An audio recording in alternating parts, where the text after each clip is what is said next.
ଯେ ବାସୁଦେବ ଶବ୍ଦ ତାତ୍ତ୍ୱିକ ଅର୍ଥ ଶଙ୍କରାଚାର୍ଯ୍ୟ କରିଛନ୍ତି ଭାଷ୍ୟରେ ବସତି ବାସୟତି ଇତି ବାସୁ, ଯିଏ ସମସ୍ତ ପ୍ରାଣୀ ମାନଙ୍କ ହୃଦୟରେ ବାସ କରନ୍ତି ଏବଂ ସମସ୍ତଙ୍କୁ ଗ୍ରାସ ଆଚ୍ଛାଦନ ପ୍ରଦାନ ବାସୟତି। କିଏ କୋଉଠି ରହିବ, କେମିତି ଖାଇବ ପିଇବ, ଚାରିଚରଣ ତାର ସବୁ କଥା ବ୍ୟବସ୍ଥା ହିଁ ଭଗବାନ କରନ୍ତି। ତେଣୁ ତାଙ୍କ ନାଁ ବାସୁଦେବ। ସେଇଆ ତାଙ୍କ ନାଁ ପୁଣ୍ଡରୀକାକ୍ଷ, ତାଙ୍କର ଅମଳ କମଳ ଲୋଚନ, ଅଭିନବ ଜଳଧର ସୁନ୍ଦର ତାଙ୍କ ନାଁ। ଏଇଭଳି ଆମେ ଉଚ୍ଚାରଣ ପ୍ରାର୍ଥନା କରୁଛୁ। ଭଗବାନଙ୍କର ରାମ, ସେ ଆମକୁ ଆନନ୍ଦ ପ୍ରଦାନ କରୁଥିବାରୁ ସେ ରାମ। ଭଗବାନଙ୍କ ନାଁ କୃଷ୍ଣ, ସେ ଆମ ସମସ୍ତଙ୍କର ଆକର୍ଷଣୀୟ ହେଇଥିବାରୁ ସେ କୃଷ୍ଣ। ଭଗବାନଙ୍କ ନାଁ ଦଶରଥ ନନ୍ଦନ, 10ଟି ଇନ୍ଦ୍ରିୟ ଉପରେ ଯାହାର ଆଧିପତ୍ୟ ସେ ଦଶରଥ ନନ୍ଦନ। ଏଇଭଳି ଭଗବାନ ନାଁ ବିଷ୍ଣୁ, ସମଗ୍ର ବିଶ୍ୱକୁ ସେ ବ୍ୟାପିଛନ୍ତି, ତାଙ୍କ ନାଁ ବିଷ୍ଣୁ। ଏଇଭଳି ସହସ୍ର ନାମ ଆମେ ଦେଖିବୁ, ସବୁ ନାମର ତାତ୍ତ୍ୱିକ ଅର୍ଥ ଅଛି, ଯାହାକି ଆମକୁ ସନ୍ତୁଷ୍ଟ ତଂ ଦୃଷ୍ଟ୍ୱା ପରମେଶ୍ୱର ଅତ୍ୟଦ୍ଭୁତ ଜ୍ଞାନ ନିଧି ବହୁବାସୁ ନିଯୁକ୍ତମା। ଏଠି ବ୍ରହ୍ମାଙ୍କର ନାରାୟଣଙ୍କର ଗୋଟି ବିଷଣ, କାହିଁକି ପରମେଶ୍ୱର ଆମେ ଆଲୋଚନା କରିବା? ବ୍ରହ୍ମାଙ୍କର ଯୋଡି ବିଷଣଟି ଅଛି ପ୍ରତ୍ୟଭିଜ୍ଞାନ ସନ୍ତୁଷ୍ଟ। ଆମେ ଆଗରୁ ଆଲୋଚନା କରିଥିଲେ ସଂକ୍ଷେପରେ। ଆଗରୁ କୌଣସି ଗୋଟିଏ ବସ୍ତୁକୁ ଦେଖିଥିଲେ ଯୋଉ ଅନୁଭବଟା ଆସେ, ସେ ଅନୁଭବକୁ ପରେ ଯେତେବେଳେ ଆମେ ସ୍ମରଣ କରୁ ଏବଂ ସେଇ ସାଙ୍ଗେ ସାଙ୍ଗେ ସେ ବସ୍ତୁକୁ ଦେଖୁ ଏବଂ ସ୍ମରଣ କରୁ। ଖାଲି ସ୍ମରଣ କଲେ ହେଲା ସ୍ମୃତି। ପୁଣି ସେଇ ବସ୍ତୁକୁ ଦେଖିକିରି ଓ ମୁଁ ଆପଣଙ୍କୁ ଦେଖିଥିଲି ତ ବହୁତ ଦିନ ପୂର୍ବରୁ, ଯାହା ଦେଖିଥିଲୁ ସେଇ କଥା ବର୍ତ୍ତମାନ ଦେଖୁଛୁ। ଏଇଟା ହେଲା ପ୍ରତ୍ୟଭିଜ୍ଞାନ। ସେଥିରେ ଶାସ୍ତ୍ରରେ ଆମର କୁହାଯାଇଛି ଅସନ୍ନିହିତ ବିଷୟତ୍ୱଂ ସ୍ମୃତି ରୂପତ୍ୱଂ ପ୍ରତ୍ୟକ୍ଷ ସନ୍ନିହିତ ବିଷୟଂ ଚ ପ୍ରତ୍ୟଭିଜ୍ଞାନମ୍।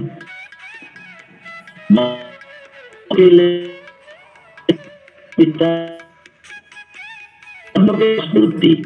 ଆଉ ଆମେ ପିତାଙ୍କୁ ମରଶରୀରରେ ଦେଖିପାରୁନୁ, ଯଦି ଚାଲି ଯାଇଛନ୍ତି, ଜେଜେବାପା ଆମର ଚାଲି ଯାଇଛନ୍ତି, ଆମେ ତାଙ୍କୁ ମନେ ପକଉଛୁ, ଏଇଟା ହେଲା ସ୍ମୃତି। ବର୍ତ୍ତମାନ ଜେଜେବାପା ଆଉ ସେ ମର କଳେବରରେ ନାହାନ୍ତି। କିନ୍ତୁ ଆମେ ଜଣେ ବନ୍ଧୁଙ୍କୁ 10 ବର୍ଷ ତଳେ ଦେଖିଥିଲୁ, ସେଇ ବନ୍ଧୁ ଆସିକି ପୁଣି 10 ବର୍ଷ ପରେ ଆମ ସାଙ୍ଗରେ ସାକ୍ଷାତକାର ହଉଛି, ଆମେ ତାକୁ ଯୋଉ ଦେଖିଲୁ ମନେ ପକେଇଲୁ, ତାକୁ ଆଉ ସ୍ମୃତି ଖାଲି କୁହାଯିବନି, ତାକୁ ପ୍ରତ୍ୟଭିଜ୍ଞାନ ବୋଲି କୁହାଯିବ। ଯାହା ଯାହା ନାରାୟଣଙ୍କର ମୁଖରୁ, ମାଧବଙ୍କର ମୁଖରୁ, ଭଗବାନଙ୍କ ମୁଖରୁ ବ୍ରହ୍ମା ଶୁଣିଥିଲେ, ସେଇ କଥା ପୁଣି ପୁରୁଷୋତ୍ତମ କ୍ଷେତ୍ରରେ ଦେଖିଲେ, ଓ ଏଇ କଥା ତାହେଲେ ଭଗବାନ କହିଛନ୍ତି।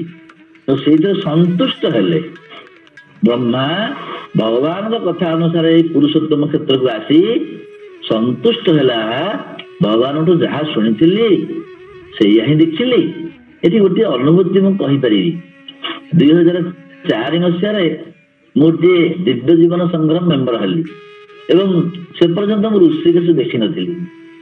ଯେତେବେଳେ ମୁଁ ସେ କଥା ମନେ ପକେଇଲି, ଶିବାନନ୍ଦଙ୍କ କଥା, ମୁଁ ଗୋଟେ ଦିନ ରାତିରେ ସ୍ୱପ୍ନ, ମୁଁ ସେ ପର୍ଯ୍ୟନ୍ତ ମୁଁ ଋଷିକେଶ ଯାଇନି କି ଶିବାନନ୍ଦଙ୍କ ପୀଠ ଦେଖିନି। ମୁଁ ରାତିରେ ସ୍ୱପ୍ନ ଦେଖୁଛି ଯେ ଆଉ ଶିବାନନ୍ଦଙ୍କ ପୀଠଟି ଅଛି ଆଉ ଗଙ୍ଗାକୂଳରେ ଋଷିକେଶରେ, ମୁଁ ସେଠି ବସିଛି, ମୁଁ ସ୍ୱପ୍ନ ଦେଖିଲି। ତାପରେ ବର୍ଷେ ପରେ ଯେତେବେଳେ ଗଲି, ଯାହା ଯାହା ସ୍ୱପ୍ନ ଦେଖିଥିଲି ସେଇଆ ହିଁ ସେଠି ଦେଖିଲି। ମୁଁ କହିଲି ଆରେ ଏଇ କଥା ତ ମୁଁ କେବେ ଦେଖିନଥିଲି, ଏବେ ତାହେଲେ ଦେଖିଲି, ଏଇ କଥା ସ୍ୱପ୍ନ ଦେଖିଥିଲି। ତେଣୁ ସେଟା ହେଲା ପ୍ରତ୍ୟଭିଜ୍ଞାନ। ସେଥିରେ ସନ୍ତୁଷ୍ଟ ହେଇକିରି ଅତ୍ୟନ୍ତ ହର୍ଷପରାୟଣ ଆନନ୍ଦ ହେଇକିରି ଅତ୍ୟଦ୍ଭୁତ ଜ୍ଞାନ ନିଧି ବ୍ରହ୍ମାଙ୍କର ଯୋଡିଏ ବିଷଣ ଗୋଟେ ପ୍ରତ୍ୟଭିଜ୍ଞାନ ଦ୍ୱାରା ସନ୍ତୁଷ୍ଟ ହେଲେ ପରମେଶ୍ୱରକୁ ଦେଖି। ଆଉ ଗୋଟେ ଅତ୍ୟଦ୍ଭୁତ ଜ୍ଞାନ ନିଧି, ତାର ଜ୍ଞାନ ଅତି ଅଦ୍ଭୁତ ଜ୍ଞାନ ବଢିଗଲା। ଭଗବାନଙ୍କର ଶୁଣିକିରି ତାଙ୍କ ହୃଦୟରେ ଅତ୍ୟନ୍ତ ହର୍ଷ ବଢିଗଲା।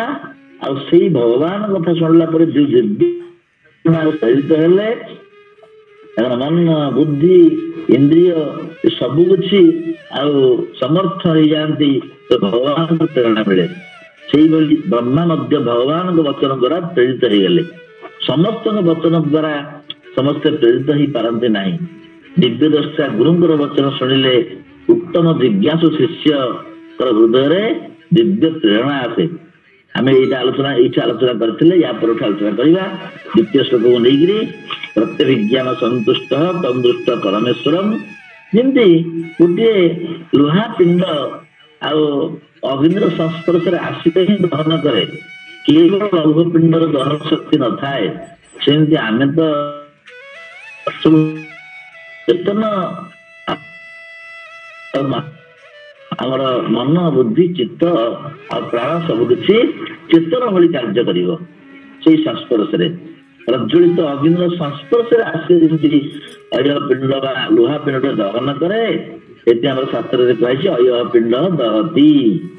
ଆମେ ଦେଖିଛୁ ସେମିତି ଭଗବାନଙ୍କର ଦିବ୍ୟ ପ୍ରେରଣା। ଆମେ ବେଳେ ବେଳେ ଗୋଟିଏ କଥା ମନେ ପଡେ, ଗୋଟେ କଥା ଶୁଣିଥିଲି ଜଣଙ୍କୁ, ଯେ ଯେତେବେଳେ କୌଣସି କାରଣ ନଥାଇକିରି ଆମର ବ୍ରାହ୍ମ ମୁହୂର୍ତ୍ତରୁ 3ଟା 4ଟାକୁ ନିଦ ଭାଙ୍ଗିଗଲା, କୌଣସି କାରଣ ନଥାଇକିରି ଜାଣିନ ଯେ ଆମର ଭଲ ବେଳା ଗୋଟେ କିଛି ଆସିଛି, ଭଗବାନଙ୍କର ନିଶ୍ଚୟ କରୁଣା ଆମ ପ୍ରତି ଅଛି।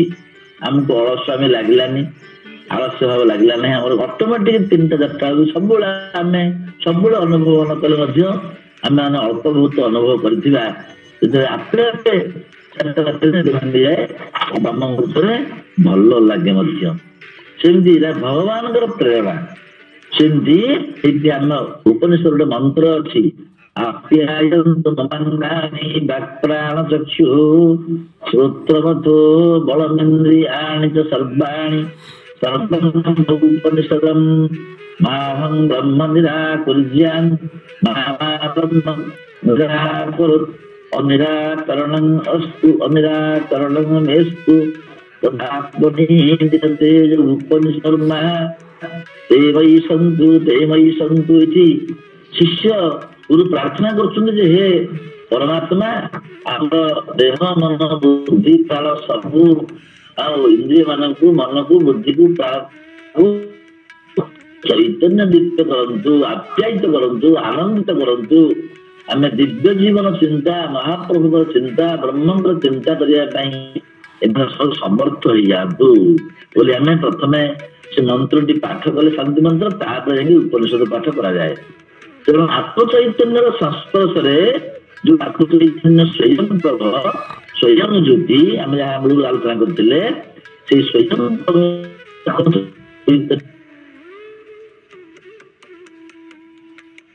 ଯାଏ, ଆନନ୍ଦିତ ହେଇଯାଏ, ଚେତନମୟ ହେଇଯାଏ। ସେଇ ଆତ୍ମଚୈତନ୍ୟ ଆମ ଭିତରେ ହିଁ ଅଛି। ତାକୁ ଜାଗ୍ରତ କରିବା ପାଇଁ ନଚିକେତାକୁ ଯମ କହିଥିଲେ ଉତ୍ତିଷ୍ଠତ ଜାଗ୍ରତ ପ୍ରାପ୍ୟବରାନ୍ ନିବୋଧତ। ଆମେ ଯଦି ଭଗବାନ ଶ୍ରୀକୃଷ୍ଣ ମଧ୍ୟ ଆଉ ଅର୍ଜୁନଙ୍କୁ କହିଥିଲୁ ତସ୍ମାଦ୍ ଉତ୍ତିଷ୍ଠ କୌନ୍ତେୟ ବୁଦ୍ଧାୟ କୃତ ନିଶ୍ଚୟ। ସେଇଠି ଅର୍ଜୁନ ମଧ୍ୟ ଆତ୍ମଚୈତନ୍ୟ ଦ୍ୱାରା ଦୀପ୍ତ ହେଇଗଲେ। ସେ ଆତ୍ମଚୈତନ୍ୟ ଭିତରେ ଅଛନ୍ତି, ଯଦି ଆମେ ତାଙ୍କୁ ପ୍ରାର୍ଥନା କଲେ ସେ ଆମକୁ ନିଶ୍ଚୟ ସହାୟତା ଦେବେ ଏବଂ ଆମକୁ ପ୍ରେରଣା ଦେବେ। ସେ ଆମ ନିଶ୍ୱାସ ପ୍ରଶ୍ୱାସରେ ମଧ୍ୟ ଅତ୍ୟନ୍ତ ନିକଟରେ ଅଛନ୍ତି। ଆମେ ଅନେକ ଜନ୍ମ ଅତିକ୍ରାନ୍ତ କଲେ ମଧ୍ୟ ସେଇ ଚୈତନ୍ୟ ଆମକୁ କେବେ ହେଲେ ପରିତ୍ୟାଗ କରନ୍ତି ନାହିଁ। ଶରୀର ମନ ଏସବୁ ପରିବର୍ତ୍ତନଶୀଳ, ଏସବୁ କ୍ଷଣସ୍ଥାୟୀ, କିନ୍ତୁ ସେ ଆତ୍ମ ଚୈତନ୍ୟ ଶାଶ୍ୱତ, ଚିରନ୍ତନ, ସନାତନ, ତାଙ୍କୁ ପରମାର୍ଥ ବୋଲି କୁହାଯାଏ।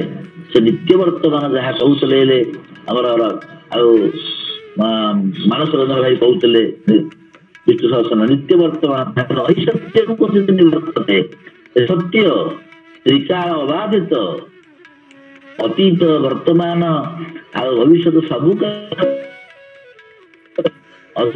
ସନାତନ, ସେ ପରମାର୍ଥ ଏକ ଅର୍ଥ ପାଇଯାଉଛି। ସେ ତା ଭିତରେ ଅଛନ୍ତି। ଆମେ ଆଖି ବୁଝିକିରି ଆଉ ତାଙ୍କୁ ଭାବିଲେ ସେ ଅନୁଭବରେ ଆସିବେ।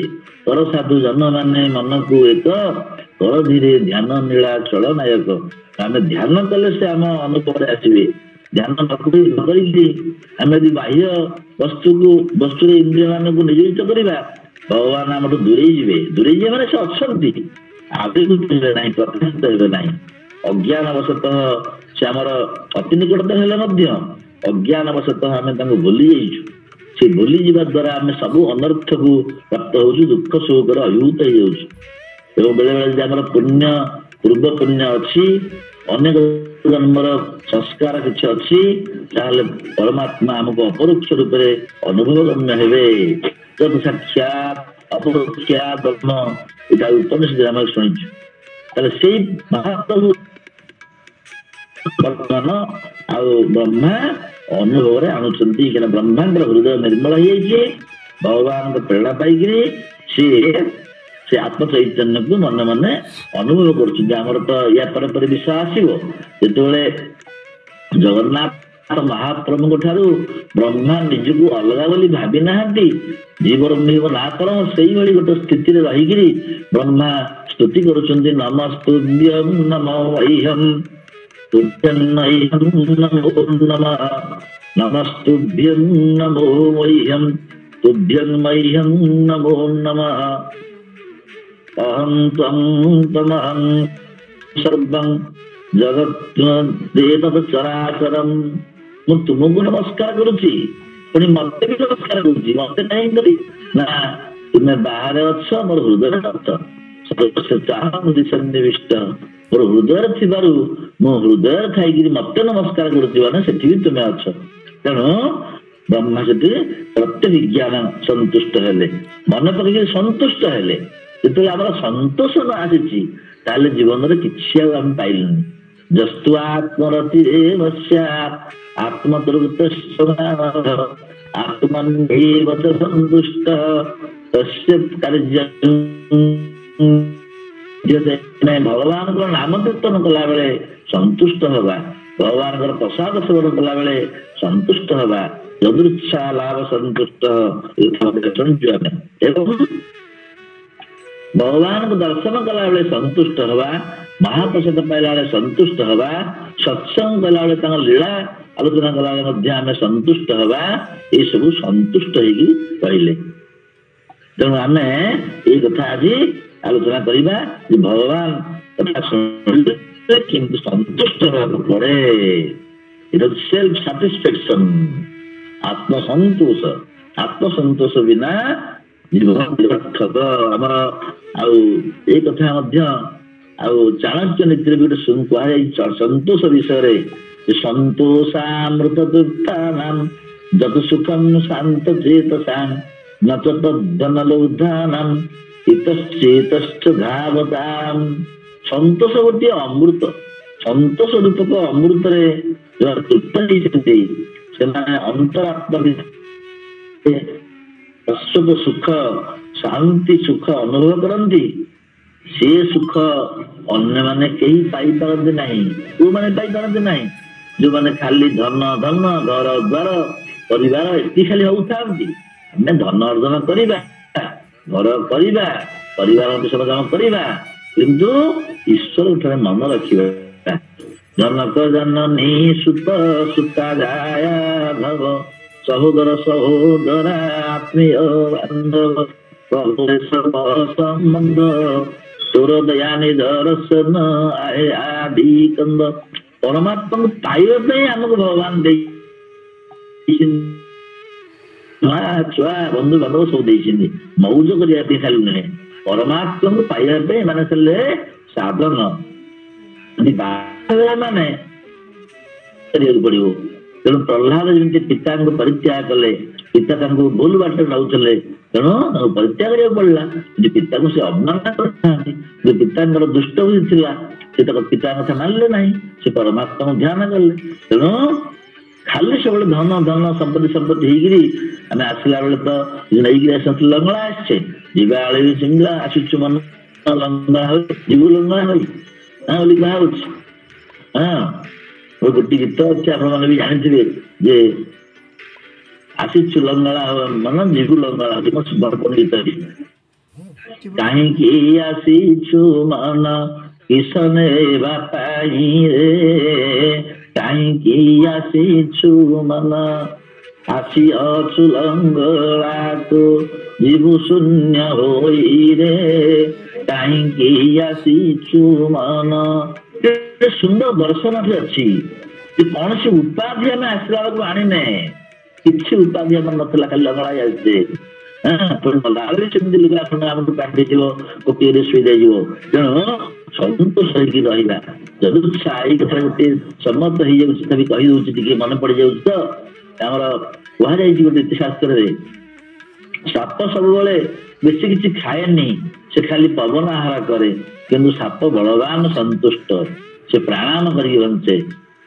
ବଣରେ ଥିବା ମୁନି ଋଷି ମାନେ ସେମାନେ ଫଳମୂଳ ଖାଇକିରି ପତ୍ର ଖାଇକିରି ବଞ୍ଚନ୍ତି, ଝରଣାର ଜଳପାନ କରି ବଞ୍ଚନ୍ତି, ସେମାନେ ସନ୍ତୁଷ୍ଟ।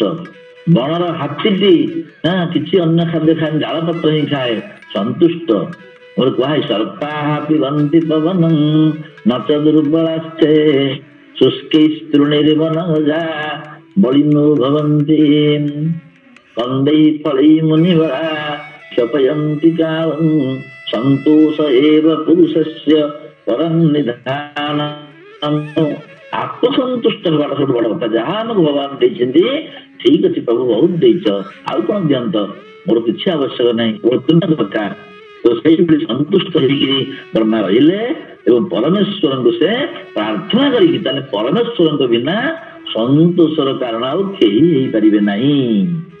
ଆମେ ଆଗରୁ ଜାଣିଛୁ ଯେ ପରମେଶ୍ୱର ସେ ପରମାର୍ଥ ବସ୍ତୁ, ସେ ପରମାତ୍ମା, ସେ ପରମ ତତ୍ଵ, ଯାହାଙ୍କଠୁ ସୃଷ୍ଟି ସ୍ଥିତି ଲୟ ହେଇଛି, ସେ ପରମ ବ୍ରହ୍ମ, ସେ ପରମ ଗୁହ୍ୟ, ସେ ପରମ ଆନନ୍ଦ, ସେ ପରମ ଜ୍ଞାନ, ସେ ପରମ ସତ୍ତା, ସବୁ ତାର ପରମ। ତାଙ୍କୁ ଜାଣିଲେ ହିଁ ଆମେ ପରମ ଗତି ପ୍ରାପ୍ତ ହବା। ଏବଂ ଭାଗବତ ଆମ ପାଇଁ ଥୁଆ ହେଇଛି ପରମ ଶାସ୍ତ୍ର। ପରମ ଶାସ୍ତ୍ର ଭାଗବତ ଅଭ୍ୟାସ କରୁଥିବ ନିତ୍ୟ। ତେଣୁ ଭଗବାନଙ୍କର ମଧ୍ୟ, ଭଗବାନଙ୍କୁ ଚିନ୍ତା କଲେ ମଧ୍ୟ ଆଉ ପରମ ଗତି ଲାଭ କରାଯାଏ। ଆମେ ଏଟା ବିଷ୍ଣୁ ସହସ୍ରନାମରେ ଆଲୋଚନା କରିବି। ମୋ ଭାଇ ଭୂତାତ୍ମା ପରମାତ୍ମା ଚ ଭୂତାନାଂ ପରମାଗତି। କାହିଁକି ତାଙ୍କୁ ପରମ ବୋଲି କୁହାଯିବ ନା ସେ ପରଶ୍ଚାସୁ ଆତ୍ମା, କିନ୍ତୁ ପରମାତ୍ମା ସେ ସବୁଠୁ ଶ୍ରେଷ୍ଠ ଏବଂ ଆମର ସ୍ୱରୂପ, ତେଣୁ ତା ନାଁ ପରମାତ୍ମା। ସେ ନିତ୍ୟ ଶୁଦ୍ଧ ବୁଦ୍ଧ ମୁକ୍ତ ସ୍ୱଭାବ। ଯୋଉମାନେ ଆଉ ମୁକ୍ତ ହୁଅନ୍ତି ସଂସାରରୁ, ଯାହାଙ୍କର ଆଉ ପୁନରାବୃତ୍ତି ନାହିଁ, ସେମାନଙ୍କର ଗତି ହେଉଛି ପରମାତ୍ମା, ହଉଛି ପରମାତ୍ମା। ଆମର ଗୀତାରେ ବି ସେଟା କୁହାଯାଇଛି, ମାମୁପେତ୍ୟତୁ କୌନ୍ତେୟ ପୁନର୍ଜନ୍ମ ନ ବିଦ୍ୟତେ। ମତେ ପ୍ରାପ୍ତ ହେଲେ ଆଉ ପୁନର୍ଜନ୍ମ ନାହିଁ। ତଦ୍ଧାମ ପରମଂ ମମ। ଆଉ ଗୀତାରେ ଜାଣିଛେ ତଦ୍ଧାମ ପରମଂ ମମ। ତେଣୁ ଭଗବାନଙ୍କର ଧାମ ହେଲା ପରମ ଧାମ, ସେ ନିଜେ ପରମାତ୍ମା। ତାଙ୍କୁ ଜାଣିଲେ, ପରମ ଶାସ୍ତ୍ର ଭାଗବତ ଜାଣିଲେ ପରମ ଗତି ବି ଲାଭ ହୁଏ। ଏବଂ ଆମେ ବିଷ୍ଣୁ ସହସ୍ରନାମର 54 ଶ୍ଲୋକରେ ମଧ୍ୟ ଆମେ ଦେଖିବା, ଉଦ୍ଭବ କ୍ଷୋମରୋ ଦେବ ଶ୍ରୀଗର୍ଭ ପରମେଶ୍ୱର। ଭଗବାନଙ୍କର ଆଉ ଗୋଟେ ନା ପରମେଶ୍ୱର, ଯାହା ଏଠି କୁହାଯାଇଛି ଏ ଶ୍ଲୋକରେ, ସେ କଥା ଆମର ବିଷ୍ଣୁ ସହସ୍ରନାମରେ ଆଲୋଚନା କରିବେ ଆଗକୁ ଆମର ମାନସନନ୍ଦନ ଭାଇ। ଏଠି କୁହାଯାଉଛି ପରଶ୍ଚାସୁ ଈଶନଶୀଳଶ୍ଚ, ଯିଏ ପରମାର୍ଥ ଏବଂ ଆମକୁ ଶାସନ କରନ୍ତି, ଅନ୍ତର୍ଯାମୀ ରୂପରେ ରହି ଶାସନ କରନ୍ତି, ଆମକୁ ପ୍ରେରଣା ଦିଅନ୍ତି, ଆଧିପତ୍ୟ ରହିଛି ଆମ ଉପରେ ତାଙ୍କର, ତାଙ୍କୁ ମଧ୍ୟ ପରମେଶ୍ୱର କୁହାଯାଉଛି। ଗୀତାରେ ମଧ୍ୟ ପୁଣି ପରମେଶ୍ୱର କଥା କୁହାଯାଇଛି, ସମଂ ସର୍ବେଷୁ ଭୂତେଷୁ ତିଷ୍ଠନ୍ତଂ ପରମେଶ୍ୱରଂ।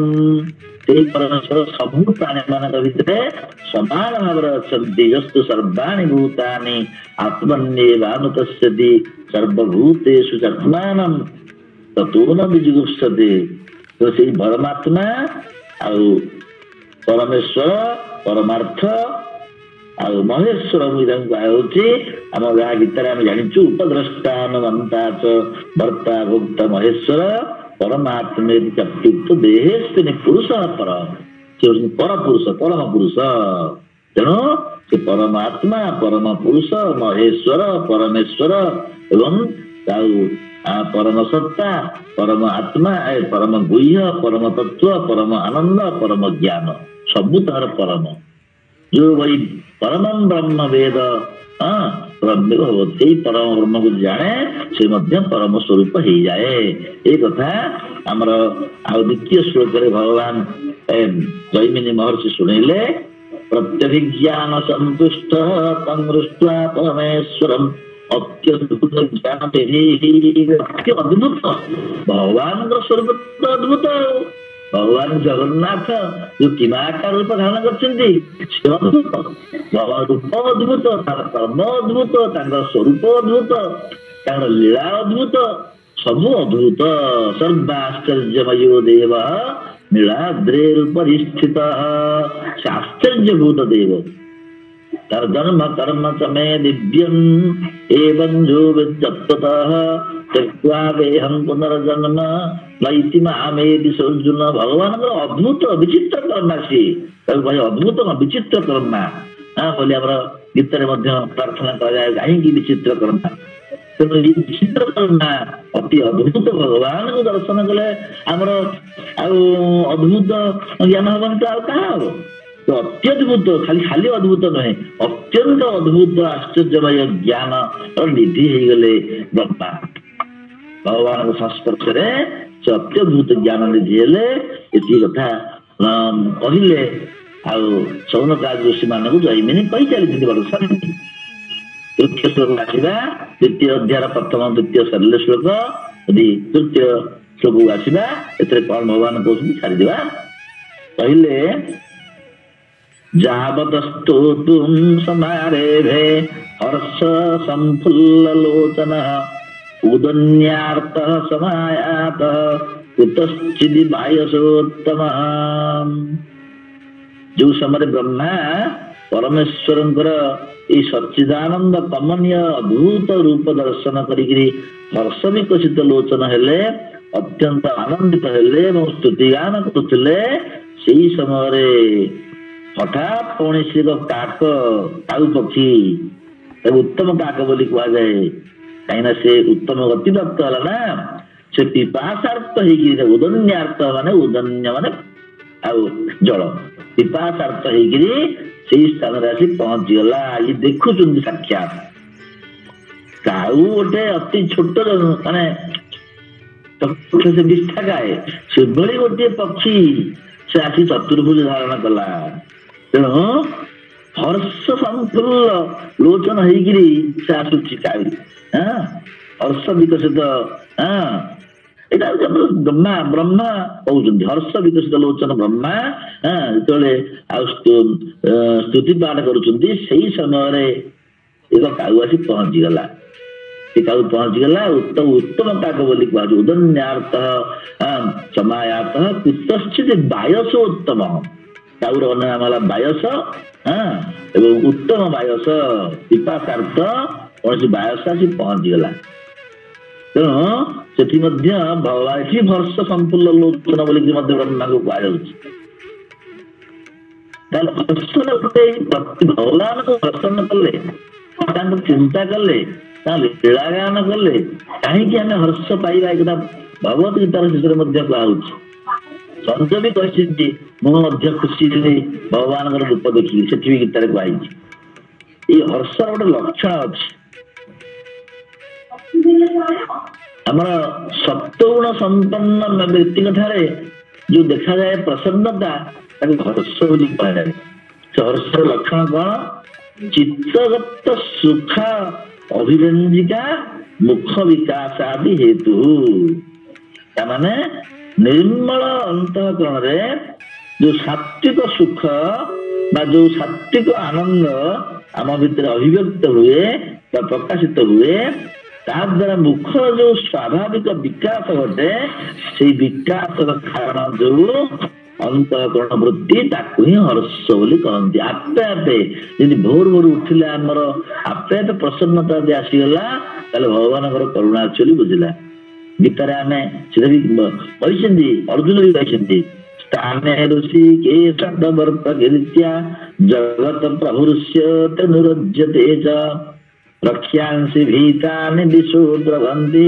ସର୍ବେ ନମସ୍ୟନ୍ତି ଚ ସିଦ୍ଧ ସଂଜ୍ଞା ଅର୍ଜୁନ କହୁଛନ୍ତି ଗୀତାରେ 36 ଶ୍ଲୋକରେ ଯେ ହେ ଅନ୍ତର୍ଯାମୀ ଭଗବାନ ଆପଣଙ୍କର ଦିବ୍ୟ ନାମ ଦିବ୍ୟ ଗୁଣ ଦିବ୍ୟ ଲୀଳା ଏସବୁ ମନ ଆନନ୍ଦରେ କୀର୍ତ୍ତନ କରିବାରୁ ସମଗ୍ର ଜଗତ ହର୍ଷିତ ହଉଛି ଏଇଟା ଗୋଟେ ମନ୍ତ୍ର ଯଦି କୌଣସି ମଣିଷ ବିଷାଦଗ୍ରସ୍ତ ହେଇଥାଏ ଏଇ ମନ୍ତ୍ର ଯଦି 7 ଥର ପାଠ କରାଯାଏ ରାତିରେ 5 ଥର ତାହେଲେ ତା ମନରୁ ବିଷାଦ ଦୂରୀଭୂତ ହବ ଏଟା ସିଦ୍ଧ ବ୍ୟକ୍ତି ମତେ କହିଛନ୍ତି ତାନେ ଋଷି କେଶ ତବତ୍ତ କୀର୍ତ୍ୟା ଜଗତ ପ୍ରଭୁଷ୍ୟ ତନୁରଜ୍ୟତେ ଚ ରକ୍ଷ୍ୟାଂସି ଭୀତାନି ଦିଶୁଦ୍ରବନ୍ତି ସର୍ବେ ନମସ୍ୟ ସିଦ୍ଧ ସଂଜ୍ଞା ତେଣୁ जो माने सिद्ध मनुष्य से माने हर्षित होउछंती, राक्षस माने भयभीत होउछंती। सत्वगुण संपन्न व्यक्ति माने भगवान दिव्य रूप देखिले खुशी होती, राक्षस मान देखिले भयभीत होगी विभिन्न दिग को पलायन करती।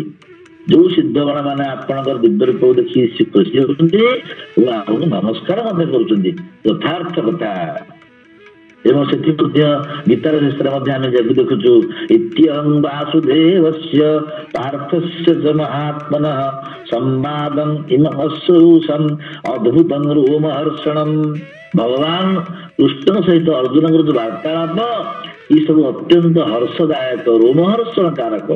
शुणिले जार रोमहर्षण हृष्टमा जी रहा शुणिला कौन मुझे क्लास पढ़ो पढ़ो मन पड़ा पिला खुशी मत पे पढ़ी गीता हूँ उपनिषद खुशी होना तो खुशी ना केमती हम तो भगवान शुणिले केशवार्जुन ओम पुण्यम ऋष्यामि च मुहुर्मुहु कहले संजय कहले राजन संस्मृत संस्मृत्य संवादम इममद्भुतम केशवार्जुन पुण्यम ऋष्यामि च पुनः पुनः केशव अर्जुन कथा को शुणिक मो बारंबार खुशी होची विस्मय विस्मय अभिभूत होची रूपं अत्यद्भुतं भगवान से अत्यद्भुत ज्ञान निधि पाई ऋष्यामि च मुहुर्मुहु तेणु ये हर्ष संफुल्ल लोचन ब्रह्मा एवं से देखुंत कौन वायसोत्तम पिपाशा आरत होकर पहुंची गला से स्थान में कौन कौन है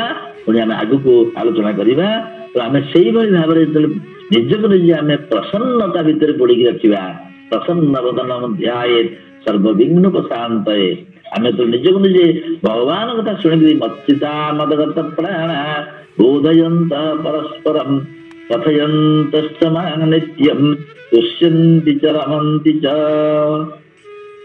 अत्यंत संतुष्ट हुवन्ति एवं खुशी भी हुवन्ति तुष्यन्ति च रमन्ति च एकथा मध्य हमको कह भगवान गीतारे कहिसेंति मच्चिता मोटे चित्त को जी देई पारन्ति मदगत प्राण को मोटे जी अर्पण करन्ति एवं बोधयंत परस्परम भोग दिव्य लीला प्रसंग को परस्पर कुआकुई होती बुद्धि बोधयंत परस्परम कथयंत नित्यं मो विषय कथबार्ता करती बुझाती आज भगवान लीला लीला विद्रुत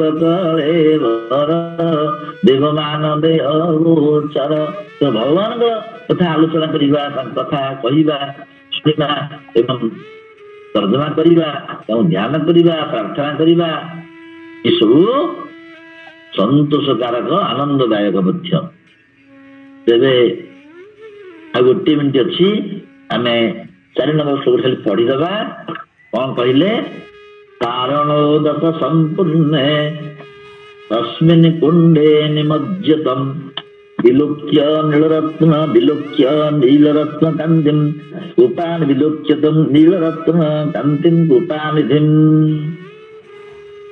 कारणोदक संपूर्ण ये कारण बारी कहीं जल रू ही सब सृष्टि अल्प आलोचना करवा कारण उदक परिपूर्ण समस्त जगतर सृष्टि लगातार रूप जो रोहिणी कुंड से काकटी पड़गला निमज्जन होगला निमज्जन से भगवान नीलरत्न कृपा कांति स्वरूप कृपा निधि भगवान को दर्शन कला दर्शन दृष्टि विमुच्यते हठात काक निजर जीवन सार्थक कला केमती सार्थक कला कौन कला आसंता